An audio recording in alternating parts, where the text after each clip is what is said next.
وہ کسپئی اینگل سے دی گئی تھی جس میں اس کا نازک سراپا واضح تھا۔ آرزو نے شرمندگی سے لب کچلے جبکہ دانیال نے افسوس سے اس پہ جھکے سر کو دیکھا۔ کر دی ہے، اب جانے دو۔ لڑکا وہاں سے صلاحیت سے نکلا۔ آرزو نے نظریں اٹھا کر اس کی لہورند آنکھوں میں دیکھا۔ آرزو کے الفاظ نہیں رہ گئے۔ وہ اس کے سائڈ سے ہوتا برکل کسی اجنبی کی طرح گزر گیا۔ آرزو نے لب دانتوں تلے دبایا تھا۔ اس کی نظروں میں آرزو کے لیے غصے کے ساتھ افسوس بھی تھا۔ وہ سر جھٹکتی سٹیج کی جانب بڑھ گئی جہاں فیملی فوٹوز کا سیلان تھا۔ فوٹو سیشن کے بعد کھانے کا دور چلا تھا۔ آہستہ آہستہ کرتے سارے مہمان جانے لگے تھے۔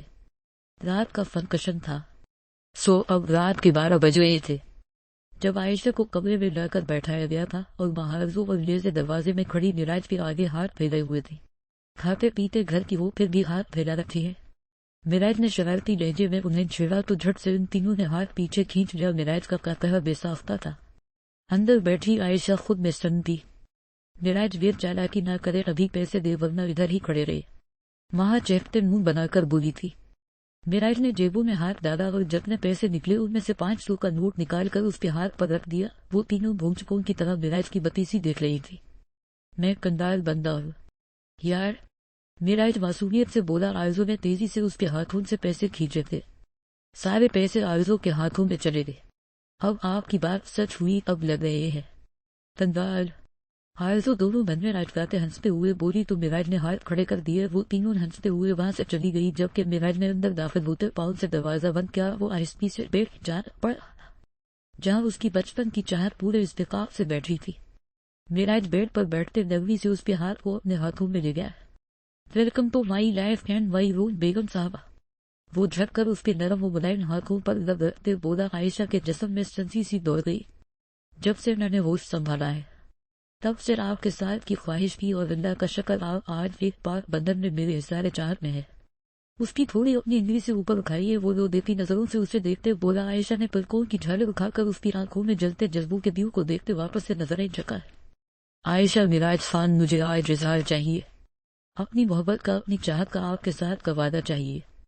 وہ اس کے کان کے قریب جھکتے جذباتیت سے تب لہجے میں سرگوشی کرتا۔ عائشہ کی دھڑکنیں بڑھا گیا۔ مراج لہکتی سانسیں اپنے کندھے پر محسوس کرتے وہ اٹکتے لہجے میں بولی، ہم سن رہا۔ وہ ویسے ہی بوجھل آواز میں بولا۔ عائشہ نے حلق کر کیا تھا، میں وعدہ کرتی ہوں آپ زندگی کے ہر حصے میں مجھے اپنے ساتھ پائیں گے۔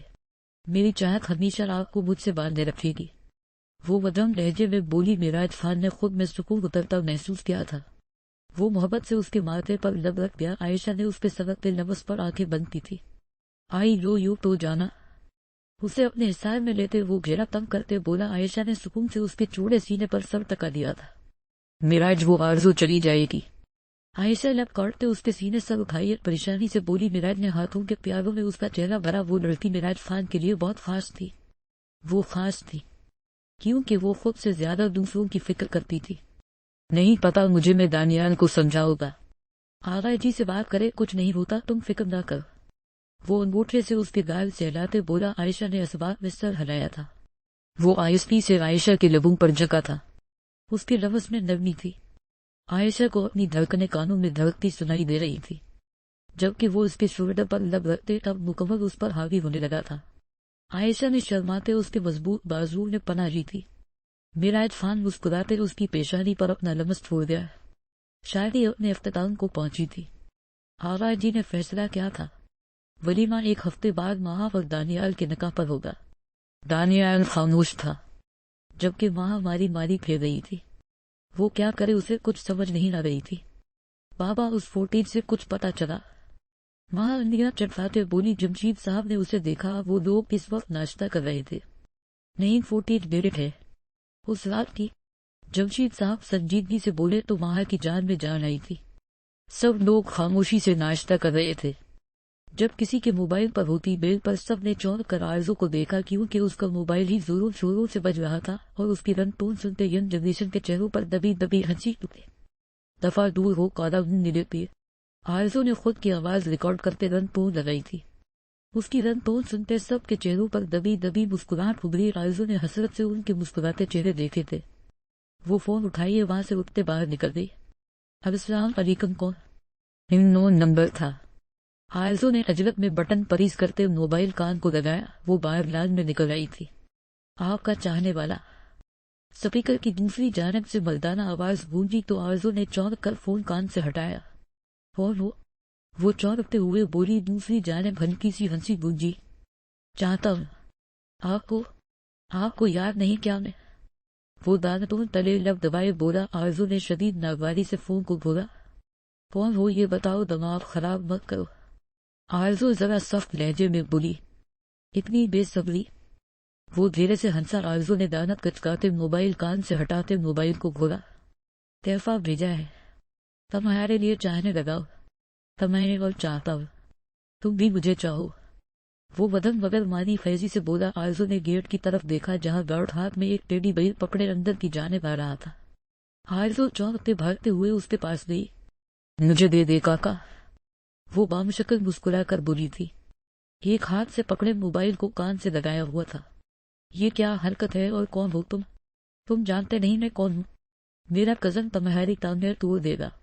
آرزو لب نیچے بولی. آرزو خان دانیال خان کا حوالہ دے رہی تھی جس کی پابندیاں اسے ہرگز پسند نہیں تھی. مزے کا فیرز پسند نہیں آیا کیا؟ تیسری جانب افسردہ سی آواز ابھری. آرزو نے وائٹ ٹیڈی بیئر کو دیکھا جس کے ہاتھ باہم جوڑ کر اس میں دل پکڑایا گیا تھا. وہ کافی کیوٹ تھا. نہیں چاہیے، مجھے دوبارہ کال مت کرنا ورنہ پھر دیکھنا تم کیا کرتی ہو. میں؟ آرزو نے تڑپ کر کہتے فون رکھ دیا. پھر ٹیڈی بیئر کو دیکھا. اسے پھینکنا چاہا لیکن پھر مسکراتے ہوئے اسے اندر لے گئی. پتہ نہیں کون تھا لیکن ٹیڈی تو اچھا ہے. آرزو نے ہنستے ہوئے ٹیڈی بیئر کمرے میں رکھ دیا تھا. نہ چلو. وہ باہر نکلتے بولی. اسے کالج جانا تھا. ویسے بھی کچھ ماہ میں اس کے فائنلز تھے. اسے دل لگا کر پڑھنا تھا لیکن یہاں سے جانے کا خیال آتے ہی آرزو افسردہ ہوئی تھی. ہم چلو. ماں اٹھتے بولی تھی. دانیال جاؤ چھوڑ کر آؤ ماہ کو. آرا جی نے بریک فاسٹ کرتے دانیال کو دیکھتے کہا. ماہ کا سانس پھٹک گیا جبکہ آرزو خاموشی سے آرا جی کو دیکھ رہی تھی. دانیال سنجیدگی سے اٹھا اور باہر کی جانب بڑھ گیا. وہ دونوں ناتے گاڑی میں بیٹھ گئی تھی. دانیال نے ڈرائیون سٹارٹ کی تھی. عائشہ تو شادی کی وجہ سے نہیں آ رہی تھی. یونیورسٹی اور ماہ کو اکیلے جانے میں اب ڈر محسوس ہونے لگا تھا. نہ جانے وہ ڈیڈلی گینگسٹر کہاں سے اس کے سامنے رونا ہو جائے. ماہ نے جھرجھری سی اسے سوچتے. ماہ کی یونیورسٹی آئی تو وہ اتر گئی کیونکہ 15 منٹ کے فاصلے پر کالج تھا. آرزو سر جھکائے بیٹھی تھی کہ وہ گاڑی سٹارٹ کرے. ماہ اندر چلی گئی. 5 منٹ ہو گئے لیکن دانیال نے گاڑی سٹارٹ ہی نہیں کی. تو وہ سنجیدگی سے بولا. آرزو نے سر اٹھا کر مرد میں سے اس کا سرخ پڑتا چہرہ دیکھا. کیا؟ آرزو حیرانی سے بولی. تو گاڑی سے. وہ لفظوں پر دباؤ دیتے بولا. آرزو نب نیچے اتر گئی. کیب لو اور کالج جاؤ اور واپس بھی کیب سے رہ جانا. میں اپنے 15 منٹ ضائع نہیں کر سکتا. وہ جبڑے بھیچے بولا. آرزو ہونپوں کی طرح اسے دیکھ رہی تھی. کیا مطلب ہے تمہارا اس بات سے میں کیسے جاؤں کیب سے تم مجھے چھوڑ کر جا رہی ہو؟ آرزو فرنٹ ڈور کے شیشے پر جھکے بولی. تو دانیال نے آبرو اچکایا. میں تمہارا بھائی نہیں ہوں اور نہ ہی تمہارا باپ کہ تمہاری حفاظت کروں. وہ سنجیدگی سے آبرو اٹھائیے بولا. آرزو ساکت نظروں سے اسے دیکھ رہی تھی. پھٹو. وہ گاڑی سٹارٹ کر گیا. آرزو پیچھے کو ہوئی تھی. وہ سختی سے لب بھینچ گئی. دانیال سفیر خان ہمیشہ اپنی من مانی کرتا تھا. تبھی آرزو خان اسے پسند نہیں کرتی تھی. آرزو نے غصے سے اس کی گاڑی کو گھوڑا. سڑک پر جاتے اس نے ایک ٹیکسی روکی اور اس میں بیٹھ گئی. غصے سے منہ پھلائے وہ دانت پیس رہی تھی جیسے ان کے درمیان دانیال سفیر خان موجود ہو. 15 منٹ بعد وہ کالج کے گیٹ پر اتری تھی. ٹیکسی والے کو پیسے دیے ابھی چند قدم ہی بڑھے تھے جب اسے اپنے نام کی پکار سنائی دی تھی. وہ پڑھتی وہاں مروہ تھی. آرزو خوش ہوتی اس سے ملی. وہ دونوں اندر انٹر کرنے ہی والی تھی جب ایک بار پھر کسی نے آرزو خان کو پکارا تھا. ان دونوں نے پلٹ کر دیکھا. وہاں ایک ینگ سا لڑکا کھڑا تھا. یہ وہی لڑکا تھا جس نے اس دن آرزو کو گرنے سے بچایا تھا. مروہ نے آرزو کی طرف چمکتی آنکھوں سے دیکھا. آرزو رکھتے بولی. وہ چلتا ہوا اس تک آیا تھا. کچھ فاصلے پر گاڑی میں بیٹھے دانیال سفیر خان نے سٹیرن پر گرفت مضبوط کی تھی. وہ بے شک آرزو سے نفرت بھی کر لیتا لیکن وہ اس بات کو جھٹلا نہیں سکتا تھا کہ وہ خان خاندان کی عزت تھی. اس کی ٹیکسی کے نکلنے کے بعد ہی وہ اس کے پیچھے یہاں تک آیا تھا. اسے کالج کے اندر جاتے دیکھ وہ جانے لگا تھا لیکن پھر کسی لڑکے کے آرزو کی جانب بڑھتے قدموں کو دیکھتے وہ رک گیا تھا. آپ کو میں یاد ہوں؟ وہ مسکرا کر بولا. آرزو نے مروہ کو دیکھا جو بتیسی نکالے اب ہاتھ لبوں پر رکھ گئی تھی. جی یاد ہے. شکریہ اس دن کے لیے، آرزو رسما مسکرا کر بولی۔ لڑکے نے دل پر ہاتھ رکھتے سر کو خم دیا تھا۔ وہ لڑکا کالج یونیفارم میں تھا، لیکن اس کی جسامت اسے بیڈ بروکن اور اس کی عمر سے بڑا دیکھا رہی تھی۔ میرا نام دراب ہے، وہ پھر سے گویا۔ ہوا تو آرزو کے ذہن کے پردوں میں بہت کچھ ایک ساتھ لہرا گیا۔ وہ شاہ کی نظروں سے اسے دیکھنے لگی تھی۔ مجھے لیٹر لکھنے والا نہیں اور صبح کال کرنے والا، آرزو نے آبرو قائد کرتے پوچھا تو وہ لب دبائے اس بات میں سر ہلا گیا۔ اس غلطی کے لیے میں معذرت خواہ ہوں، مجھے بس آپ سے بات کرنی تھی، پلیز میری کان پک کر لیجیے گا۔ میں نے جو بھی کہا وہ سچ تھا۔ آپ بہت خوبصورت ہے، وہ بول رہا تھا۔ آرزو نے ریسٹ واچ کو دیکھا، ان کا کالج لگنے والا تھا۔ دیکھیں مسٹر، ٹھیک ہے، وہ آپ سے رابطہ کر لے گی، ابھی ہمیں جانا ہے، بائے۔ وہ اس کا بازو کھینچتے اس کی بات کرتے اسے وہاں سے لے گئی تھی۔ آرزو نے کالج میں انٹر کرتے اسے گھورا۔ دراب بھی پلٹ گیا، جبکہ دانیال کی لگے تن سی گئی تھی۔ وہ لفظ سختی سے بھیج گیا۔ گاڑی سٹارٹ کرتے وہ اسے واپس سڑک پر ڈال گیا۔ اس کا چہرہ شدت سے سرخ ہو رہا تھا۔ یہ تم نے مجھے بولنے کیوں نہیں دیا مروہ؟ آرزو اب فری کلاس میں باہر قدرے الگ کونے میں بیٹھے بولی تھی۔ سردی سے ہاتھ ملتے اس نے شال کندھوں پر درست کی۔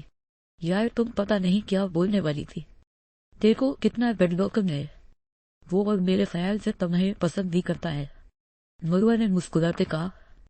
آرزو نے منہ بگاڑا تو مروہ نے اسے گھورا۔ تو کا کیا مطلب ہے؟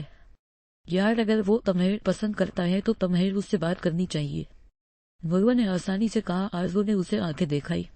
تمہارا دماغ خراب ہو گیا ہے، مروہ کی بچی گھر کے حالات بتا رہی ہوں، میں تمہیں اور تم لڑکے تلاش کر رہی ہو میرے لیے ماسی حکیمہ۔ آرزو نفی میں سر ہلاتے بولی۔ مروہ نے ماتھے پر ہاتھ مارا۔ گویا اس کی عقل پر ماتم کیا ہو۔ یار دانیال ڈیشن تھا، ہینڈسم تھا، کیا کمی تھی اس میں؟ بس تمہیں تھوڑی چیزوں سے روکتا ہی تھا، لیکن نہیں تم نہیں نانی۔ اب دیکھو معاملہ جیسے چل رہا ویسے چلنے دو، جب بات تھوڑی ٹھنڈی ہو جائے گی تو تم کہہ دینا میں کسی اور کو پسند کرتی تھی۔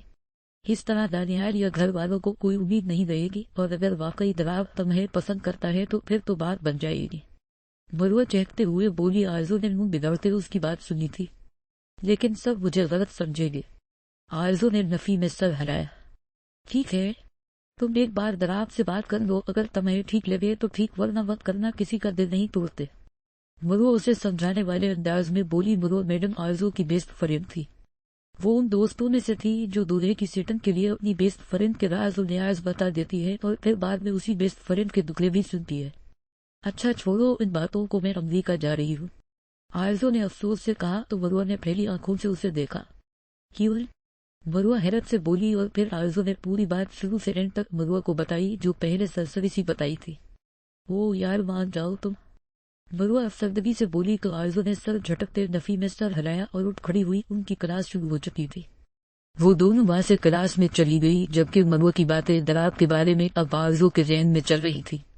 اسے سمجھ نہیں آ رہا تھا وہ دراب کو رسپانس کرے یا نہ۔ دانیال کے دماغ میں وہ لڑکا گھوم رہا تھا۔ وہ کئی بار اپنا سر جھٹک گیا تھا۔ اس نے پکا ارادہ کیا تھا؟ وہ آرزو کے معاملات میں شامل نہیں ہوگا۔ اگر وہ آزاد رہ کر زمانے میں جینا چاہتی ہے تو وہ جی سکتی ہے۔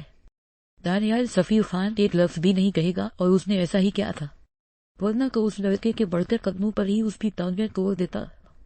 وہ فائل کھولے سر اس میں دیے، پورا دھیان فائل پر دے رہا تھا جب اس نے شدت سے فائل ٹیبل پر پٹک ڈالی تھی۔ آرزو خان کچھ ایسا مت کرنا کہ ہماری عزت پر حرف آئے۔ وہ جبڑے بریچ گیا رگی ایک بھٹی کی مانند سبد رہی تھی۔ وہ آفس روم سے نکلا اور باہر بنے ایک کیبن کی جانب بڑھ گیا۔ رفیق صاحب، کرسی گھسیٹ کر وہ اس پر بیٹھتے بولا۔ سامنے رفیق صاحب کام کر رہے تھے۔ وہ اس کی کمپنی کے عالی عہدیدار تھے۔